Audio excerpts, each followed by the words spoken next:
జపమాల ప్రేక్షకులకు నమస్కారం. ఓం వరవరదాయ విజయ గణపతి నమః. శ్రీ గురుభ్యో నమః. శ్రీమాత్రే నమః. ఈ భాగంలో మనం చండముండాసురుల సంహారం విందాము. సేవకుల మాటలు శాంతంగా విన్నాడు శుంభుడు. సోదరుణ్ణి తీసుకొని రహస్య మందిరంలో ప్రవేశించాడు. తమ్ముడు ధూమ్రలోచనుడు మహావీరుడు క్షణంలో బూడిదైపోయాడు. సైనికులు బుగ్గిపాలైపోయారు. మదగర్వంతో ఆ మహాతల్లి శంఖనాదం చేస్తోంది. కాలగతి ఏ నిమిషానికి ఎలా మారుతుందో జ్ఞానులైనా తెలియదు. గడ్డిపోచ ఒక వజ్రాయుధం కావచ్చు, ఒక వజ్రాయుధం గడ్డి పరకైనా కావచ్చు. దైవం అనుకూలించకపోతే బలవంతుడే బలహీనుడవుతాడు. కాలగతి దైవగతి అటువంటివి సోదరా. అందుకే నిన్ను సలహా అడుగుతున్నాను. ఏం చేద్దాం? అంబికాదేవి మనకు దక్కుతుందనే మాట కళ్ళ, అది వదిలే. సంభాషణ ముగించి శుంభులు రహస్య మందిరం నుంచి యువతలకు వచ్చారు. వస్తూనే చండముండులు యుద్ధానికి వెళ్ళమని ఆజ్ఞాపించారు. సర్వసేన సమేతులే, సర్వాయుధ సన్నద్ధులే తరలి వెళ్ళండి. మదగర్వితులైన ఆ సిగ్గులేని ఆడవాళ్ళనిద్దరిని సంహరించండి రండి. ఎవరిని ప్రాణాలతో పట్టి బంధించి తీసుకురావాల్సిన అవసరం లేదు. అలాంటి ప్రయత్నం ఏమీ చేయకండి. నిర్దాక్షిణ్యంగా మట్టిపెట్టి రండి అని శుంభులు చెప్పారు. శుంభుల ఆజ్ఞను శిరసావహించి చండముండులు బయలుదేరారు. భూమి కనిపించేట్టు మహాదానవ సైన్యం వారి వెంట నడిచింది. సింహవాహన రోడను దర్శించి పార్శ్వంలోనే కాళికాదేవి కనిపించింది. అమాయకుల్లా ముఖం పెట్టి సాత్వికంగా పలకరించారు. మహిళా మల్లారా, శుంభుల గురించి మీకు అట్టే తెలియదు అనుకుంటాను. దేవేంద్రుణ్ణి మట్టి కరిపించిన మహావీరులు, మీరేమో ఏకాకులు. సింహం ఉంది కదా అని విరవీగుతున్నారేమో. ఎలాంటి సింహాలు కోటు వచ్చినా శుంభుల్ని ఏమీ చేయలేరు. వారు అజేయులు. ఈ మాత్రం బుద్ధి చెప్పేవారు మీకు ఆడ మగ ఎవరూ లేరా? దేవతలైనా ప్రేరేపిస్తున్నారేమో. చివరికి నిరాశ మిగులుతుంది, వినాశనం అయిపోతారు. బలాబలాల్ని బాగా ఆలోచించుకొని ఒక నిర్ణయం తీసుకోండి. తన్వంగి 18 బాహులున్నాయి కదా అని గర్వించకు. అదంతా వ్యర్థం. పనికిరాని భుజాలు, పనికిరాని ఆయుధాలు, శ్రమ తప్ప ఏమీ ప్రయోజనం లేదు. ఐరావత కుంభస్థల భాగాన్ని పిడిగుద్దులతో పగలగొట్టిన బాహుబలశాలి శుంభుడు.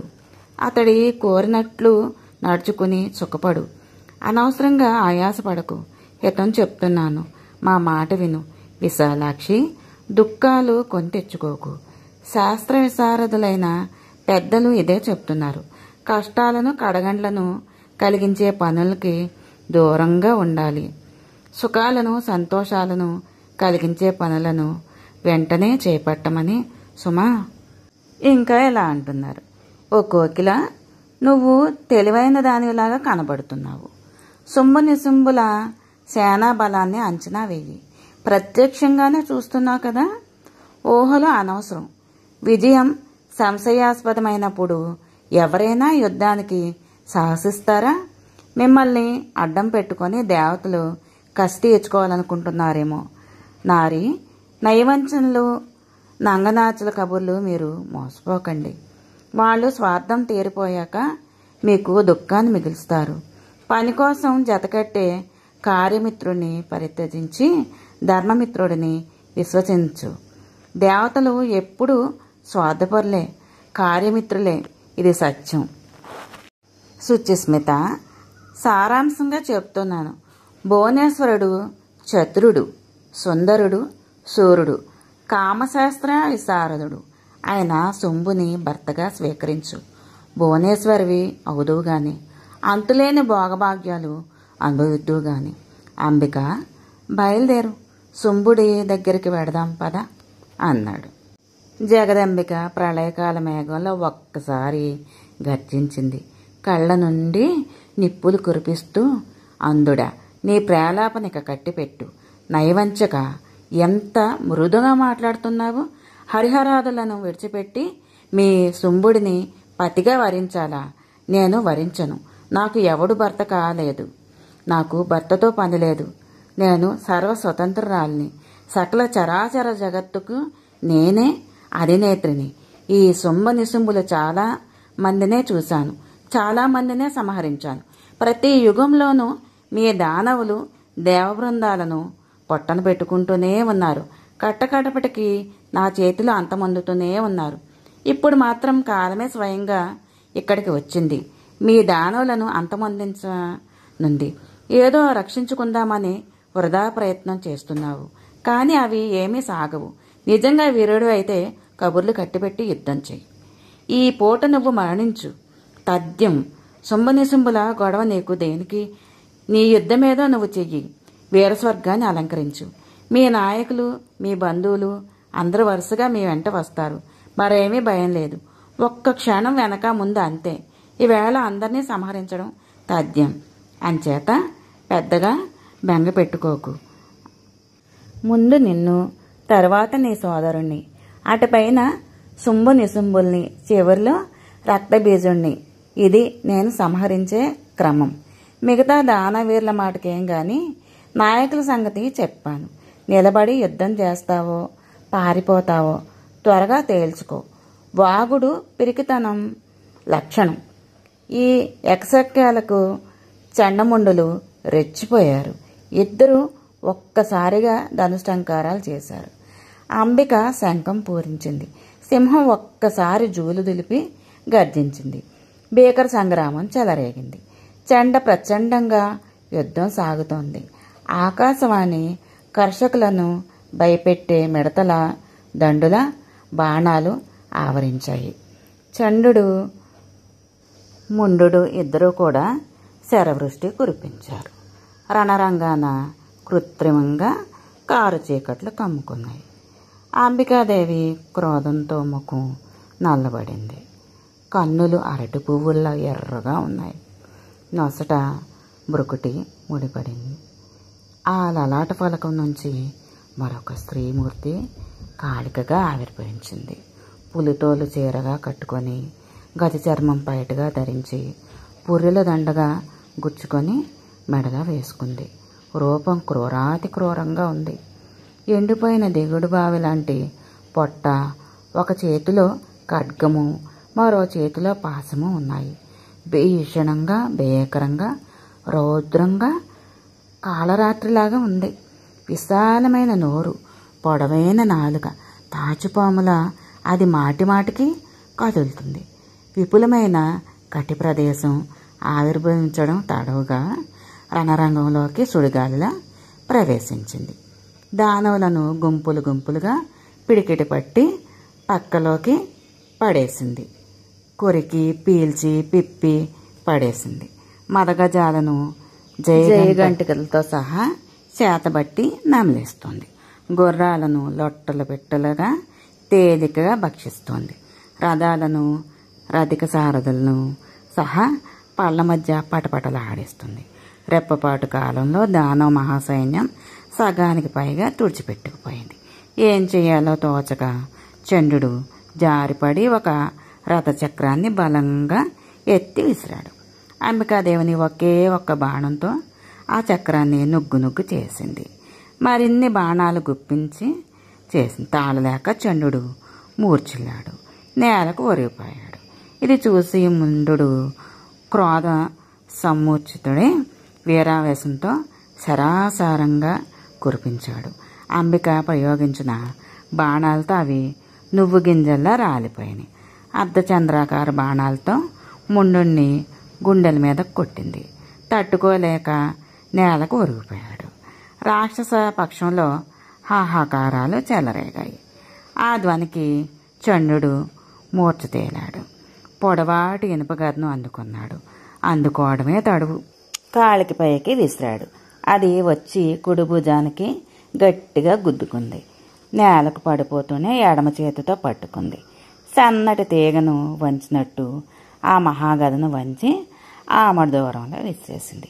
మంత్రశక్తితో బాణపాసం చేసి చండుణ్ణి బంధించింది.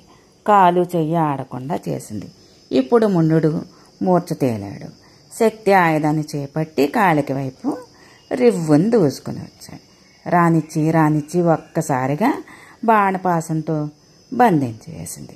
అన్నదమ్ములు ఇద్దరూ వలలో చిక్కిన కుందేలు పిల్లల్లాగా గిలగిలలాడిపోతూ కాళికాదేవి పక్కపక్క నవ్వింది. అంబికను చేరుకుంది. హే అంబికే, రణయజ్ఞం కోసం 2 పశువులు తెచ్చాను, స్వీకరించు అంది. హే రణప్రియ కాళికే, నీ చాతుర్యం అద్భుతం. వాళ్ళని మట్టుపెట్టకు, విడిచిపెట్టకు. దేవకార్యాన్ని త్వరగా నిర్వహించాలి నువ్వు. అయితే అంబికే, ఈ యుద్ధ యజ్ఞంలో ఖడ్గయూపాన్ని ప్రతిష్ఠించి ఈ జంతువులను బలి ఇస్తాను. ప్రాణహింస దోషం అంటదు. అందుకే కాళికాదేవి ఒక్క అంగలో చండముండుల్ని సమీపించి చర్రును కత్తి దూసి ఒకే వేటితో 2 తలలు తరిగేసింది. కంఠనాళాల నుంచి ఎగిరిపడుతున్న వేడివేడి కొత్త రక్తాన్ని నోరు తెరచి ఆనందంగా తాగేసింది. మళ్ళీ తన చేరుకు నిలిచిన కాళికాదేవిని అంబిక అభినందించింది. చండముండలను సంహరించి దేవకార్యాన్ని నిర్వహించావు కనుక కాళిక నీకొక వరం ఇస్తాను. ఈ రోజు నుంచి చండముండ నామంతో జగతి ఖ్యాతి చెందుతావు అని అందమ్మవారు. హతశేషులైన దానవ సైనికులు పలాయనం చిత్తగించారు. శుంభనిశుంభులను చేరుకున్నారు. రక్షించు మహాప్రభు, కాళికాదేవి వేళ మొత్తం మనల్ని అందరినీ భక్షించేట్టుంది. మేము ఎలాగో తప్పించుకొని పారిపోయి వచ్చాం. చండముండులు ఇంక లేరు. ఇదేమి యుద్ధమో మేమెప్పుడు కని విని ఎరగం. ఏనుగుల్ని, గుర్రాల్ని, ఒంటెల్ని, సైనికుల్ని గుంపులుగా పట్టుకొని కరకరా నమలేస్తుంది కాళికాదేవి. ఇనప రథాలు కూడా ఆగడం లేదు. ఆవిడ మీద ఏ ఆయుధం పనిచేయడం లేదు. రణరంగం అంతా రక్తపు మడుగైపోయింది. మాంసమే బురదగా, పేగులే నాచుతీగల్లాగా, రథచక్రాలే చక్రవాకాలుగా తెగిపడిన అవయవాలు జలచరాలుగా ఈ మడుగు భయంకరంగా ఉంది. మహారాజా, నీ వంశాన్ని రక్షించుకో. కాళికాదేవిని శరణు వేడు, లేదంటే పారిపో. అంతేగాని యుద్ధానికి దిగకు, నాశనం చేసేస్తుంది. ఇది ఖాయం.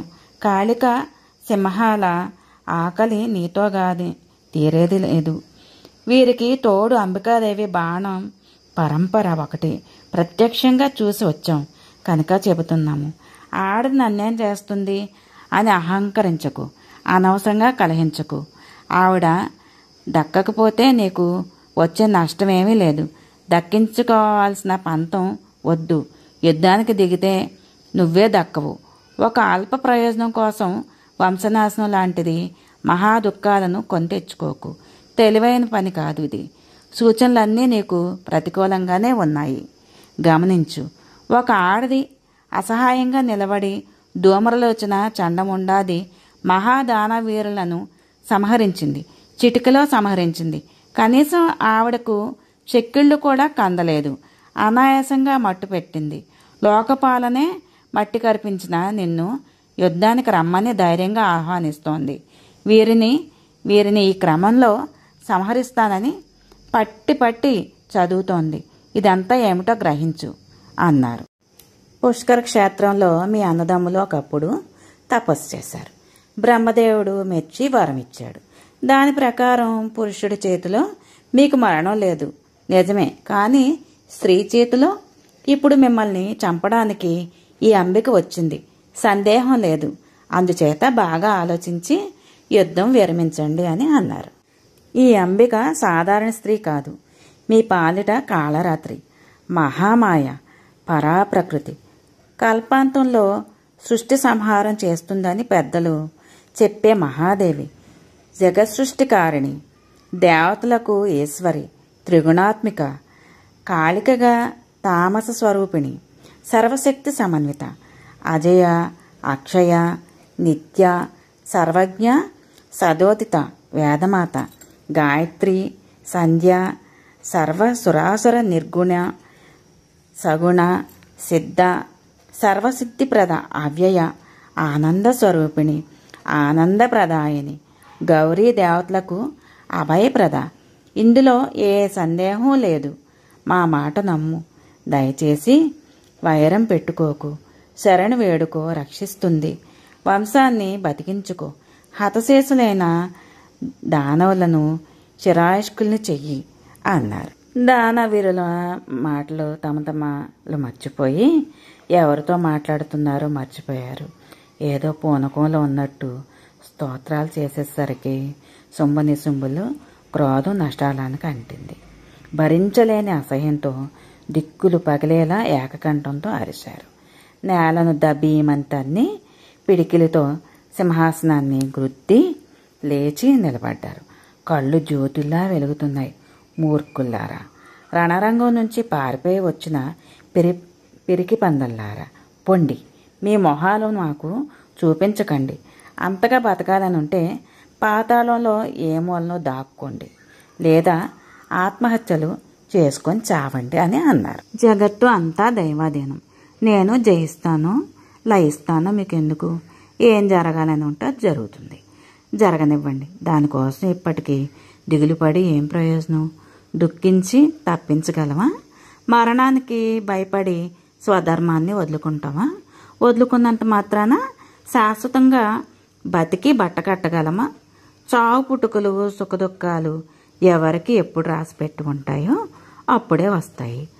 అందాక ఎవరు ఎంత దొర్లినా రావు, వద్దనుకున్నా ఆగవు. కాలం మూడితే బ్రహ్మాది దేవతలే నశిస్తారు. అలాగే నేను కాలవశుని. ఇందులో విచారించాల్సిన అవసరం ఏమీ లేదు. వంశధర్మాన్ని, వీరధర్మాన్ని పాటిస్తాను. జయమే రాస్తే రాని, పరాజయమే రాసుంటే పరాజయమే రాని. ఒక అబల యుద్ధానికి రమ్మని జబ్బ చరిచి ఆహ్వానిస్తే పొలిమేరలో నిలబడి ధనుష్టంకారం చేస్తే పలాయనం చిత్తగించి 10 కాలాల పాటు బతకమంటారా? అది ఒక బతికేనా? అంతకన్నా యుద్ధంలో మరణించడం గౌరవప్రదం. యుద్ధమే చేస్తాను. విజయమో వీర స్వర్గమో అలంకరిస్తాను. పురుషాకారాన్ని పట్టం కట్టి విద్వాంసులు దైవం మిథ్య అంటున్నారు. అదే యుక్తియుక్తం అనిపిస్తోంది. ఏ ప్రయత్నము చేయకుండా ఎవరికి ఏ కోరికలు తీరరు. తలరాత నమ్ముకుని కూర్చోవడం పిరికి పందల లక్షణం. అదృష్టాన్ని మూఢులు విశ్వసిస్తారు, పండితులు నమ్మరు. దాని పేరు అదృష్టం. అది ఏనాడైనా ఎవరికైనా కంటికి కనబడిందా? కనబడుతుందా? ప్రజలను భయపెట్టడము, ఏమార్చడం తప్ప ఏంటిదంతా? అలుసులకి ఆలంబనిది, అసమర్థులకు ఊరడింపిది. చక్రధారి ఉన్నాడు, పిష్టికారిణి ఉంది అంటే పిండిమర. ఏ ప్రయత్నం లేకుండా పిష్టం తయారవుతుందా? కాదు కదా. పనులు సిద్ధించాలంటే ప్రయత్నం చేయాలి, సిద్ధించలేదంటే ప్రయత్నం లోపమే కారణం. దేశకాలాలు బలాబలాలు చూసుకొని గట్టిగా పూనుకుంటే జరగని పనులంటూ ఏమీ ఉండవు. బృహస్పతి మతం. ఇక శ్రీమాత్రే నమః. ఇక రక్తబీజ సంహారం తర్వాయి భాగంలో విందాము.